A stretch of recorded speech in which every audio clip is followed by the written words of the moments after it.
All right, we're almost done here. So after that, I was trying to decide what to do next, and ultimately, what I settled on was going back to any percent. And the reason for that was because, as I mentioned earlier, I felt like I had unfinished business with any percent because of the way that I exited it at the beginning of 2023. I was like on the cusp of a PB, but I just had to move on, right? So I did, and after that hundo grind, pretty much all of that year. So this was March 2nd, 2024. So my 100% grind was pretty much almost exactly a year long, from 23 to 24. And I did feel like I could put my weight back into any percent. Now, what's interesting about this, and I talked about this in my any percent record, is that shortly after coming back to any percent, I realized that I really did have a desire to try and get any percent record. I didn't know if I would be able to, but I knew that if I waited, I wouldn't, because Drewski exists, and eventually I do believe that he's going to get an insane run that I won't be able to compete with. So I decided to put my full effort into any percent, and that started off with us getting accepted for an any percent race to SGDQ 2024, which meant that for the first few months of my grind, I focused entirely on race consistency strats. I feel like that was the right call because it removed me from the world record grind mindset that I had been in 100% for a while. And I needed that break mentally to safeguard my mental health and my emotional well-being and stuff. So focused entirely on race safety strats I started in April of 2024 and the race was in July of 2024. So I feel like that was a good way to approach it initially. That being said, because of that, I didn't actually PB in the category until August, despite the fact that my 4107 was very beatable for me and I had started in April. It took me 4.5 months to PB. And when I finally did, it was small and pretty annoying PB, to be honest. Next PB was a 41 flat, and this caption: is this the beginning, middle, or end? Oftentimes I'll stop and think about, the speedrunning thing that I'm doing and the journey that I've had and where I'm actually at with all of it. And I realize, and I talk about this sometimes on stream and I'm pretty open about it, but I don't know if I'm going to be doing this tomorrow. I plan on it. I don't plan on ending. I don't plan on quitting, but we never know what is going to happen. So, in the grand scheme of things, maybe I'm going to be like some old retired fart playing Super Metroid. Like, I don't think that's going to happen. But if it does happen, this would still be like the beginning, right? Even though like by then I'm not going to be getting world records and stuff. It could also be the middle. I could do this for a few more years and then be done. Or it could be over very soon. Again, I don't plan on that. I don't anticipate that, but you never know. But yeah, 41 flat. So I barely missed the sub 41 here. I don't remember exactly how I reacted to it. 40:59. Okay, here we go. Okay. So as you can see, like the pace here, oh, you can't see because I'm stupid. There we go. Okay. The pace here is pretty good, but I lost a bunch of time. Okay. So gravity, we were minus 13. So that's like very, very solid pace, obviously. PB was a 41 flat, so that would be a 47. So sub 41 should be pretty easy from there. But I lost a bunch of time and then kind of like maintained pace. I'm trying so hard to get that sub 41 right. I know for sure in this moment, I knew there was a mental block that I was fighting against. 1,000% I was fighting against a mental block during this. No. Oh no, dude. Oh no, dude. Oh no, dude. Oh no, dude. Oh no, dude. Oh no, dude. Oh no, dude. Oh! That's a good one. I did it! So again, Dude, this game's so stupid, man. I just want to point out, like, once again, I'm in a much better place here, obviously. I'm reacting to this. I'm responding emotionally to this in a much better way than I had been prior to my burnout. And also even I was reacting better and responding better than I had been during kind of the end of my hundo grind, just a few months prior, 7 months prior, whatever it was. And that's important, making sure that we are taking care of ourselves and listening to the cues that our bodies and minds are giving us, right? Like, if you need a break, take a break, man. That's really what it comes down to. So 40:59, 4 days later, I got a 40:53. And what's so funny about that is I remember getting all of these comments from people like, what the heck? You just got a 40:59 and now it's only been a few days and you cut 6 seconds off the time? What the heck? How did that happen? And, when I get comments like that, it's funny because all that tells me is, okay, you haven't been watching my streams to see like some of the paces that I've been on, right? Like at this point, I mean, like I said, I knew that I was capable of world record. I knew that I was capable of beating Oat's time. It was just a matter of playing enough and playing well enough and being diligent enough and being patient enough, right? So none of these times were really very surprising to me. Some of them took longer than I expected. Some of them happened faster than I expected. It's just one of those things. I don't remember exactly when it was, but somewhere in here, I think it was here. Pretty sure I had the 04 when it happened. Drewski got his 40:43. And like I tried to be supportive of that, and I feel like I did a pretty good job of that. But it was also pretty frustrating because like I care about Drewski, I consider him a friend, and I was happy to see him progressing. At the same time, he was really complaining a lot about his progression, and that as somebody who's been grinding this game for almost 8 years, that's hard to swallow. It's like, man, you put in a fraction of the time and have done insane things. Like, just be patient with yourself, dude. Right? Like that's the idea behind that. The feeling behind that.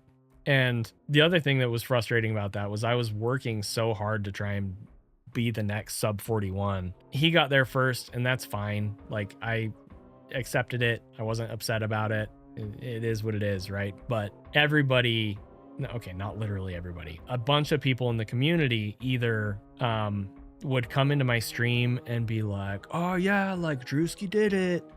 Or like I got a bunch of DMs. They were like, dude, did you see Drewski's PB? I'm like, yes, I saw it. And I'm currently trying to do the same thing. Like, have some tact. You know what I mean? But I mean, ultimately, like, he worked really hard for that run, and that kid is going places. So again, shout outs to Drewski. If you're not following him, he is currently grinding any percent, and he is actually putting in the work. And because of that, I mean, again, I don't think it's necessarily going to happen tomorrow, but I do believe he's going to take world record, and I think it will be faster than most people think. I think it will happen sooner than most people think. All right, almost done here. Thank you guys for hanging out with me all day long, like literally all day. Okay, so we'll switch scenes here again. So I got the 40:59, then I got a 40:43 right after. And then there was a bit of a slump here. So a little over a month before I got another PB, and then it was a small PB, right? 40:49, and then a couple weeks, and I got a 40:47 on my birthday. I forgot about that. It was my birthday, guys. Wait, what was? Yeah, okay. So I mentioned earlier, I left this comment on one of the hundo runs, the long uphill climb. And again, it just, I got this 40:47, and I knew that world record was attainable. It also felt like it would be very difficult just because of how slowly I was seeing progression. I knew that it was potentially possible for me, but I didn't know really, where things were at. Drewski had his 40:43, and I got a 40:43.97 on December 27th. And then the next day I got another 40:43.76. So what's funny about this is I tied Drewski, but I was like half a second behind, and then I somehow PB'd but was still behind Drewski, which was a really freaking funny thing to me. I honestly wasn't sure how to move forward. I knew that I still wanted to grind for record, and I was working really hard not to take it too seriously, because taking it too seriously is what gets me burnt out. And yet at the same time, it was something that I really wanted to push for, because I really wanted to get it before Drewski could potentially push it out of reach. But as with most things in Super Metroid speedrunning, you fix one thing and another thing breaks. You fix everything that's broken and then you're too tired, or you're too mentally drained, or your controller breaks, or you don't have time, or, you know, there's so many things that go into it. And kind of what I decided was just play when I can, listen to my body, listen to my mind, and, you know, try not to worry about it. And I did eventually reach a place where I was like, you know what? I mean, if Drewski gets this before I do, I'll be okay. And I mentioned that in the post any percent record talk, chat, speech, whatever. You know, I did have to reach that mentally healthy place. But something that I want to point out here, if you remember, I mentioned my burnout happened December 2021. Like officially, that's when I hit rock bottom, was December 2021. And at the time I was trying to figure out what to even do with my life. It's like I said, I was lacking passion and drive and desire for pretty much literally everything. The only thing that I cared about was being with my family. The only thing I cared about was being with my son and my daughters and Sassy. I didn't care about anything else. And I was trying really hard to figure out how to get desire back for things. And I don't even know how I came across it, to be honest. And it's frustrating because it's not like I can just, you know, search through my memory and recall it, because like I said, like there's so much blank space there. But I remember reading an article that talked about people burning out in a profession or in their life. And basically the article said if somebody burns out in that way, where they hit absolute rock bottom and they lose all desire for everything, usually like that presents itself in like a midlife crisis or whatever. But it takes about 3 years on average for a person to recover from that. That's what I read. And I remember being like right at the beginning of that when I read it and thinking 3 years is an impossibly long time. If you look at these runs, this was 3 years after my 2021 burnout. And right around this time, I suddenly started remembering, and this sounds weird, but bear with me. I suddenly started remembering things that I hadn't thought about in 3, 4, 5, 6 years.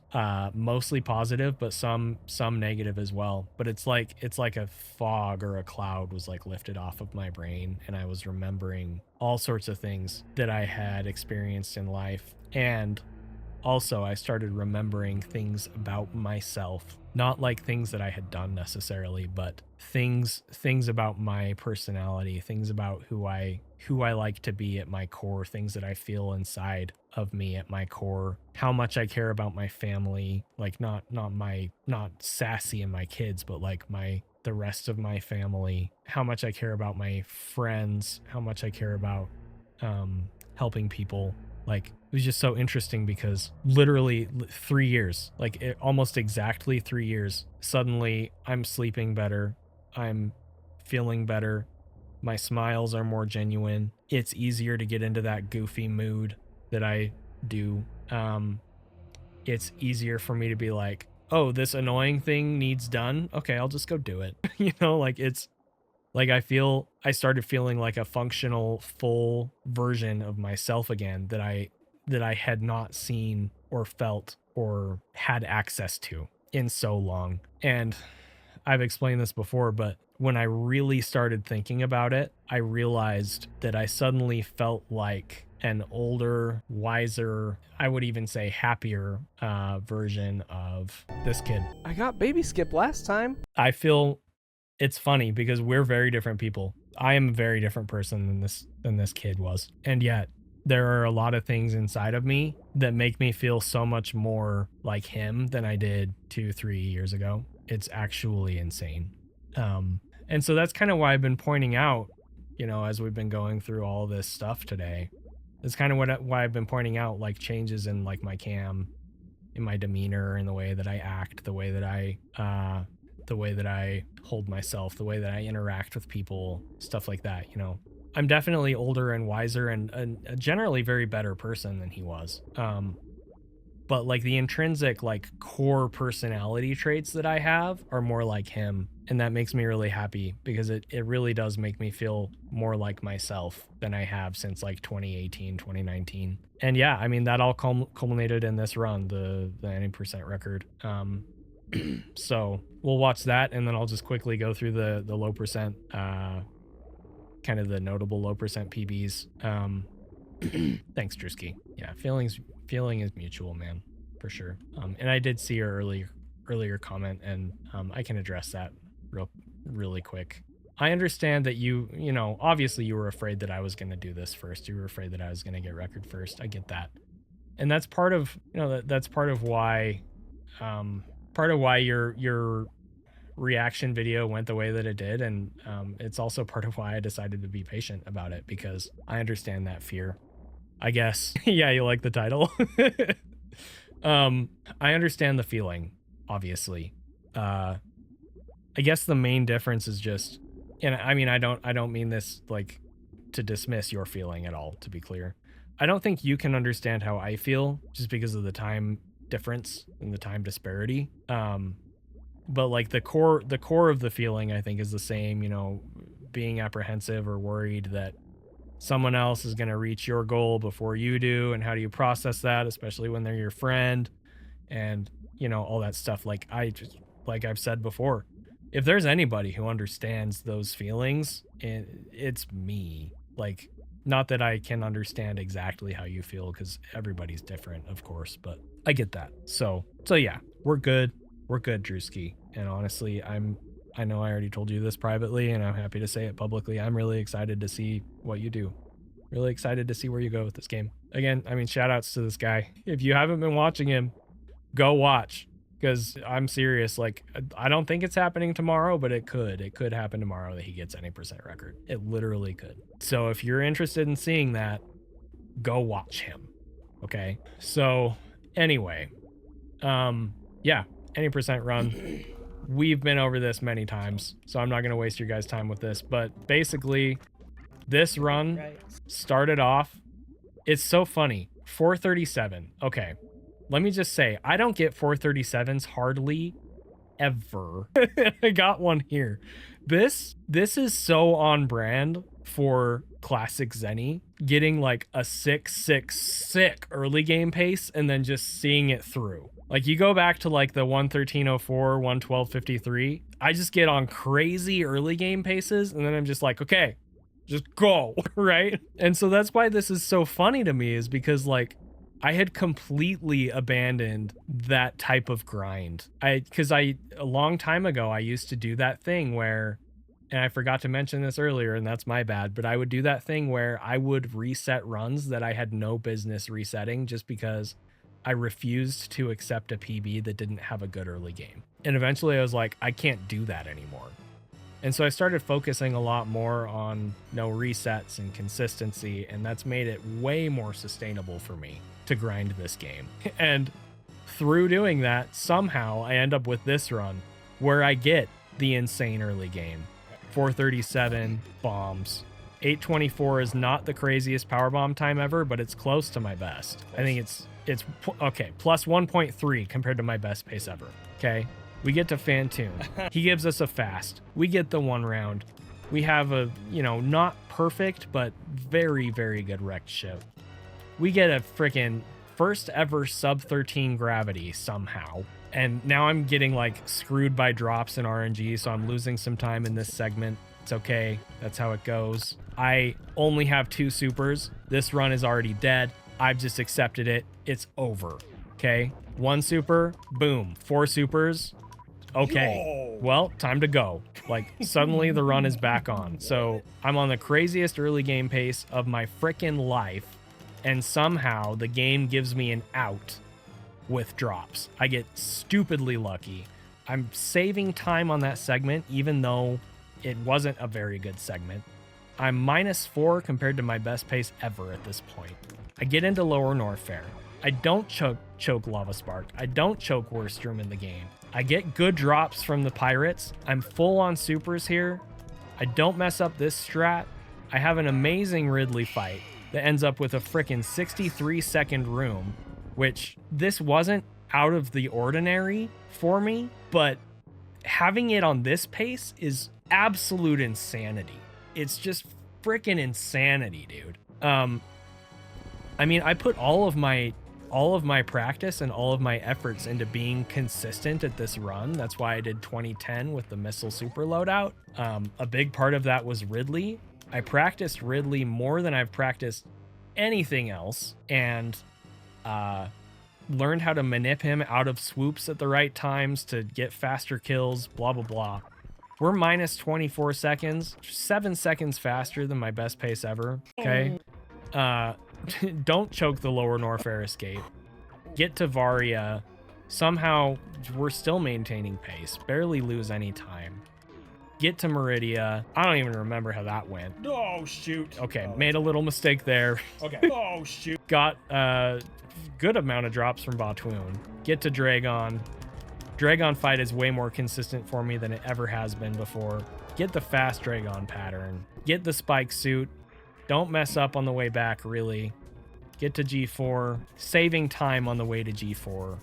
Not 100%, but very aware of the type of pace that I'm on. Really hoping for the drops that I need. Barely get the drops that I need with 2010. I end up having 20 and 9, which is barely enough. Don't choke the baby skip. Don't choke Zeb skip. Lost a few seconds there. I think a couple of the Metroid rooms were a little sloppy. Who freaking cares? It's not like I lost 40 seconds like I did in that RBO run or whatever it was. Mother Brain gives me the freaking good cutscene position. It wasn't the best catch-up pattern, but I mean, who's gonna freaking complain about it when you get good cutscene? Chad is freaking out. I don't really choke Cake, escape. baby, let's go!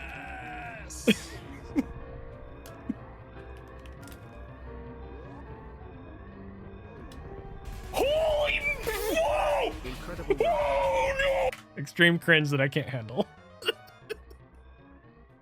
It's just crazy though. Oh my It's just crazy. dude! Okay. This run was so good. I literally thought I ruined it for Zost because he was doing an in-game time optimized route to try and get the first 26 in-game time. And my cutoff for the next in-game time minute is a 40:22, 40:21 right there. Okay. So I'm literally worried here that I ruined it for Zost. Somehow. You are a Oh my gosh, dude! How close was it? 56! So that was a 27.56, 55, 57, whatever it was, right? And it's just crazy. It's just absolutely crazy. I mean, it's been almost 3 months and I still sometimes don't believe it. I still sometimes can't believe it that run even freaking happened. And I'm going to say it again. As good as that run was, you guys, there's a bunch of room left. And Drewski is going to do it. And if he doesn't, somebody will eventually come along and do it. You just got to believe. Sub 40 is going to happen someday. I'm just saying it. It's going to happen. Believe it. So yeah, Zost got the 26 in-game time the next day, the very next day. So we're at basically the end of my journey. So I get the any percent record. I have 100%. I have reverse boss order. I have any percent. I mean, what am I even supposed to do? I could continue any percent for the 26 in-game time. That's the obvious next goal, right? Well, Zeni, what happens when you keep playing categories that you've been playing for a while and you reach your goal and you decide to keep going? What happens? It's never good. So don't do that. Well, what else am I supposed to do? Well, I mean, low ice is a lot like any percent. And if you do that, maybe you can get 4 for 4. So I moved on to low ice. And I was very clear from the beginning. I'm usually very private about my goals because, in large part, because of the 112 thing that happened. I told people I was going for 112. People were expecting me to go for 112. I no longer wanted to push for 112. Felt like I had to for a number of reasons. And it was a miserable experience. So I'm usually pretty private about my goals now. Even with this sheet that I have, like there's some vague goals listed here, but a lot of them are just undefined, right? And even the ones that say world record, there were a question mark, right? It was like, I might want to do that. And you can see the same thing for GT Classic. World record? Maybe. We'll see. But when I started in on low percent, I was very clear with people. I was like, look, I don't even really like this category, but it's what makes the most sense for me to run right now. And I know I can world record in it, and 4 for 4 would be really cool. So that's what I'm going to try and do. Get out of here, ads. Go away. So I started the low ice grind. And what's funny is I started the grind like a week or less after I got this run. And I remember Oates coming into my stream, or me being in his stream or something, and him saying like, goodness, dude, like take a break. It's like, enjoy your record for a bit, man. Chill. I was like, no, I'm going to freaking work on low ice. You're running low ice right now, so I'm going to run low ice with you. And he's like, why do you want to do that? I'm like, because I like running the same category as my friends. I still think Oates is better than I am at low ice. And if he were to continue, he would definitely beat my current record. Absolutely. But that being said, I don't actually know how many of these have any sort of a good pop off. Probably this one might be pretty good. So we'll go to this 48-16. So anyway, this run's funny because my first half of low ice was pretty consistent, and then the back half was not so consistent. And in this run, I just basically capitalized on the back half. So you can see like mid game we're like -9. By the time we get to Dragon, we're -40. By the time we get to Mother Brain, we're -50. And again, this is one of those situations where it's just so funny because there were all of these people coming in that were like, that came out of nowhere, right? And like in reality, if you had just been watching me practice and do runs, like it didn't actually come out of nowhere. But here it was. So what's funny about this is, Yo, it's a sick PB. if I had been more diligent and had more time to grind this earlier, this would have been record. But I took too long, and Oates had already lowered it by this point. So that happened. And then let's see. One day later, again, I PB'd again, 48-10. And I had been -20 earlier in this run, so that was record pace at the time, I think. Well, Yo, thank you for the prime sub. Oates record lives for another day. Oates record lives for another day. I mean, like, look and listen at me. Just get in the ship. That was weird. I just mean, like, look at and listen to me being, like, funny and goofy and cringe, and, like you can see, like, the smiles on my face are genuine, and they're not, like, driven by, like, big things happening or whatever. Like, I can just be, like, a chill, much more like myself person. And I guess probably the best part of that is that even when I was younger, that 2017 Zeni, 2018 Zeni, like, there are a lot of things that I've remembered about myself that I feel more deeply again now compared to, last year, for example. But I'm also way less depressed than I was back then. And that's a great thing. And I think a big part of that is I hit rock bottom, and I saw the darkness, and I saw all that stuff, and I climbed out of it. And I just have so much more of an appreciation for things now than I did. Anyway, that being said, we're finally at the end. So the 4 for 4 current low ice world record, 47:39. No, that's the VOD. I would rather they didn't. Even though I'm not like exceptionally proud of this run by itself, I am exceptionally proud of the 4 for 4. This Mother Brain fight was pretty spicy. We'll watch the catch up part when we get there, just because that's just fun. Okay, here we go.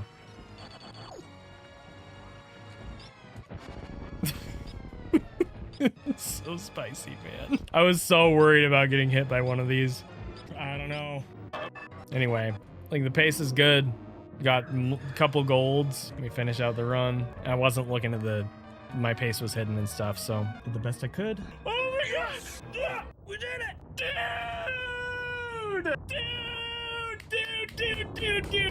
Dude! Oh my gosh! 4 out of 4, bro! Anyway, my reaction to that is obviously pretty subdued, and a big part of that is that this ended up being a lot more than just world record reactions.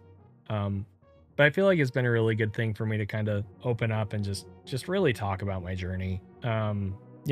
Especially after the GCC thing that we did yesterday. Like, I mean, as far as I'm aware, I don't know the circumstances of his passing, but I'm pretty sure it was a terminal illness. But regardless of that, like, I think it's really important that people understand I am a person that really, I value life a lot. And I don't mean that as my life. I mean that as life itself. Ever since I was a little kid, there's something really special to me about the aspect of life, of things being alive. And as a person that has been through horrible, awful mental things, you know, I can't pretend to understand what some other people have been through, especially, you know, marginalized groups. I'm a very lucky person. I have a lot of privilege, you know. But that being said, like, I've been through some really hard things, and there have been points in my life where I didn't know why I was alive. There have been points in my life where I didn't know what the point was in continuing, but I always have, for better or worse. And in the place that I'm at now, I'm so grateful that I'm here and alive and able to feel life again, if that makes sense. I was starting to allude to this earlier, and I got sidetracked because ADHD brains.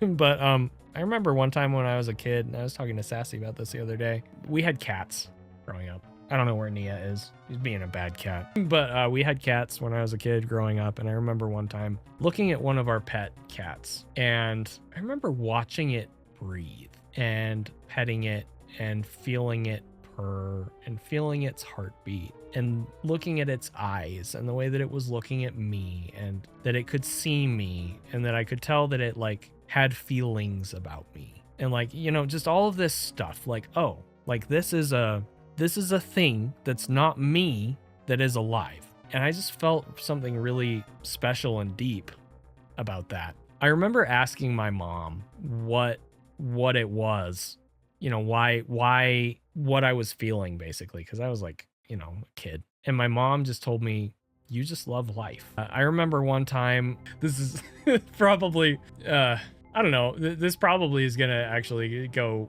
completely opposite of what Emily is saying. I remember one time there was a fly. There was a fly on our windowsill, and I poured water on it. And obviously it did not like that, but then it was stuck, right? Because it was all wet. And I remember watching it struggle, and I felt so bad. I like imagined being that fly and like drowning. And I was like, what have I done? And so I like, you know, got like a piece of paper or something and like scooped it up and like took it outside. It was a freaking fly, dude. Right? And yet at the same time, like I said, like I love life. Now, I'm not going to pretend and say I care whether flies live or die. Okay? I don't. If I see a spider in my house, it's getting squished. I have no remorse. Okay? I'm not going to like rescue bugs that are in my house and take them outside. The point of that story is to illustrate I recognized that fly was alive and that it was suffering and that it was my fault, and that hurt me because I don't want things to suffer because I love life, and I have suffered and I am not currently suffering, and I want to help people understand. I want to help people understand that, you know, maybe I don't understand exactly how they feel, but I have been in very dark places, and I have come out of those very dark places, and I have gotten to the light at the end of the tunnel. And you know what? I'm probably going to end up in another tunnel. I probably am. Probably going to end up in another tunnel and not be able to see the light again. But I'll keep walking forward until I do, and then I'll get there. And I think that's what we got to do. And whenever we can, I think, you know, we got to grab our friends, make sure we hold on to them, bring them with us. And if we have a friend grabbing onto us and pulling, we need to go. We need to not give up on that. This is probably a very weird thing to be finishing this, you know, the Arc of Zeni speedrun, whatever speech. But I mean, like I said, I started this stuff in 2017. I was basically a kid. I was 28 years old. I was basically a kid. There's so many things that I've learned and grown through. And, you know, I'm glad that I have all this stuff that I can look back on, because like I said, I mean, you look at my cam, you can literally see like under the surface changes. There are physical changes too. When I started, I was thin, and then I got not fat, but heavier. And now I'm losing weight again. And, you know, in there, it kind of fluctuated a little bit. Now I'm kind of on the downward slope with weight again, which is great. But I mean, the point is, like, you can look into my eyes in those VODs, the ones where you can see my eyes, and you can see a difference for sure.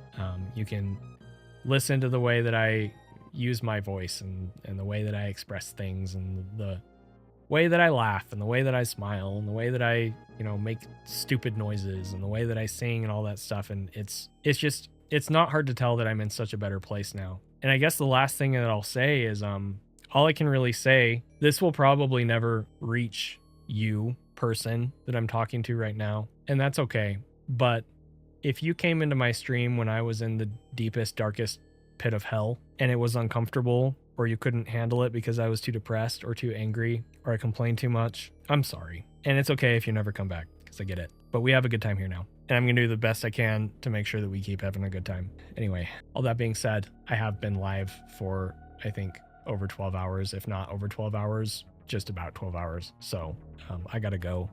I need to spend a little time with my kids before they go to bed. I need to spend time with Sassy, and I need to go to bed so that I can get some sleep, so that I can work tomorrow. Work my job that I don't hate because of my friend Alpha, who grabbed me when I was in that deep, dark pit of hell and said, hey, come with me. There's light over here. Thank you all for being here. Thank you for hanging out with me today. I really appreciate all of you. Thank you so much. So anyway, I appreciate you guys. Thank you for the day. For those of you who have been here since I started, whether you showed up and left and came back or whatever, thank you. I'll see you guys soon. And I really do appreciate you. Thank you. Bye.